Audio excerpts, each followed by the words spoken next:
Этот день на форуме отмечен подписанием больших контрактов. Те, кто готов вкладывать деньги в экономику, все чаще связывают планы с регионами России. Как раз сегодня появились данные, где внимательнее всего к пожеланиям бизнеса. Репортаж Дмитрия Витова. Вот уже 5-й год подряд агентство стратегических инициатив именно ко второму дню работы форума готовит сюрприз – публикацию национального рейтинга инвестиционного климата. По сути, это ежегодный конкурс, у какого региона лучшие условия для ведения бизнеса. Интрига, кто же победитель, сохраняется до последнего момента, поэтому регионы буквально наперебой соревнуются в презентациях своих достижений. У кого-то уникальные возможности для карьерного роста, а кто-то заманивает экотуризмом. Циолковский, который жил в Калуге, очень любил ездить на велосипеде. Вот ему в городе даже такой памятник поставили. Теперь в регионе предлагают большинству населения пересесть с четырехколесного транспорта на двухколесный, чтобы двигаться вперед, как здесь написано, к успеху, и при этом еще и зажигать. Победитель нынешнего года – Тюменская область. Причем год назад она занимала только 6-е место. В тройке лидеров также Москва и Татарстан, а замыкают пятерку Санкт-Петербург и Тульская область. Произошла резкая активизация работы региональных команд. Действительно, у нас из 85 субъектов Российской Федерации только по 7 бизнес отметил ухудшение ситуации. По остальным более чем 70 регионам везде приращение, все в плюсе. Поэтому, когда регион проваливается там с какого-то места вниз, это не потому, что там хуже бизнес-климат стал, это потому, что соседи достигли больших успехов. Над чем еще предстоит работать? Контрольно-надзорная деятельность. Предприниматели отмечают, что растет число дополнительно запрошенных документов и внеплановых проверок. Жалуется бизнес и на административное давление. Эта проблема была и в прошлом году. В этом году число негативных оценок увеличилось до 35% по стране. Инфраструктура и ресурсы. Респонденты недовольны трудовыми ресурсами. Страдает, по их мнению, качество телекоммуникаций и автомобильных дорог. Высокая позиция в рейтинге – это и достижения, и новые задачи. Ведь малейшая остановка в развитии и наверстать упущенное будет сложно. Конкуренция очень высокая. Помимо активного развития инфраструктуры, что очевидно для всех, мы в градостроительной политике взяли курс на реорганизацию промышленных территорий и развитие коммерческой недвижимости для создания рабочих мест. В Москве за последние годы построены 15 миллионов квадратных метров. За последний год, 2017 год, у нас объем инвестиций, это самый рекордный объем инвестиций. Он составляет 9,7%, а за последний квартал это 36,8%.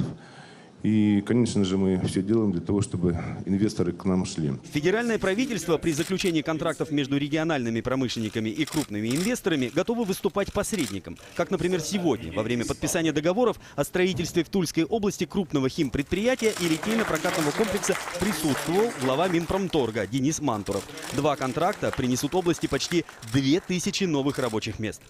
А Ярославская область нашла общие интересы с концерном «Калашников». Компания обязуется предоставить местным судостроителям, а это знаменитые катера на подводных крыльях, контракты на 9 миллиардов рублей, что, конечно, оживит производство. Еще большие суммы инвесторы готовы вкладывать в местных сыроваров, у которых получается удивительно вкусный продукт. Крупная агропромышленная фирма инвестирует 1,5 миллиарда рублей в создание в области целого сырного кластера, а это 500 новых рабочих мест и увеличение налоговых поступлений на сумму до 400 миллионов рублей. Сегодняшнее соглашение, подписанное с Агриволгой, позволит нам в дальнейшем развивать сырный кластер и увеличить объем продукции. На сегодняшний момент это порядка 4000 тонн сыров. А это соглашение позволит нам увеличить существенно, практически в 2 раза. Вообще фермеры на этой выставке опровергают мнение, будто их сфера самая консервативная. Внедрение цифровых технологий для некоторых хозяйств – это уже не будущее, а реальность. Без государственной поддержки развитие села как в социальном плане, так и в производственном плане, наверное, будет несколько затруднительно. Стоит задача по обеспечению продовольственной безопасности нашей страны, задача очень серьезного увеличения экспорта продукции агропромышленного комплекса за территорию Российской Федерации. Регионы, еще недавно считавшиеся депрессивными, сегодня уже самостоятельно подписывают международные соглашения. Так, в Республике Республики Ингушетия индийская компания построит завод по производству офтальмологического оборудования. Инвестиция 200 миллионов рублей. У нас развивается экономика, и у нас транспортная инфраструктура. Мы сейчас в этом году надеемся на получение статуса международного аэропорта. У нас самая лучшая взлетка на Северном Кавказе. И у нас совершенная нормативно-правовая база для инвесторов. И по налогам, и по одному окну, и прямому контакту с главой республики. Поэтому у нас с каждым годом инвестиции растут. Агентство стратегических инициатив поможет Кемеровской области в разработке стратегии социально-экономического развития региона. До 2035 года эксперты помогут повысить инвестпривлекательность региона. А еще Кемерово, Приморье, российские железные дороги при участии отечественных и крупнейших японской компаний намерены построить целый порт для отгрузки угля. А от правительства Москвы кемеровчане получат целый пакет готовых проектов по развитию региона. Тот передовой опыт, который правительство Москвы приобрело в управлении и в развитии города Москвы, а это теперь стал один из лучших городов мира, весь этот опыт, все наработки, они все передают нам и передают безвозмездно. Мы у них учимся. Это не значит, что мы будем все повторять точно так же. Это значит, что мы все то, что они у себя применили, мы переосмыслим и будем быстро реализовывать в Кузбассе. Одними из первых работу форума сегодня открыли российские бизнес-гиганты. Рано утром ВТБ страхование и компания «Сагаз» подписали соглашение о слиянии. Название у новой структуры останется «Сагаз», а вот совокупный объем капитала вырастет до 238 миллиардов рублей. За всю историю российской страховой отрасли это крупнейший игрок. По оценкам специалистов, доля «Сагаза» в одном только добровольном медицинском страховании может теперь составить больше 40%. Уникальность сделки заключается в том, что у нашей компании разные портфели. Если посмотреть на состав портфелей, то мы взаимно друг друга дополняем. Потому что то, что сегодня имеет ВТБ страхование в рознице, да, то есть мы не сопоставимы совершенно по объему, а по каким-то линиям бизнеса наоборот.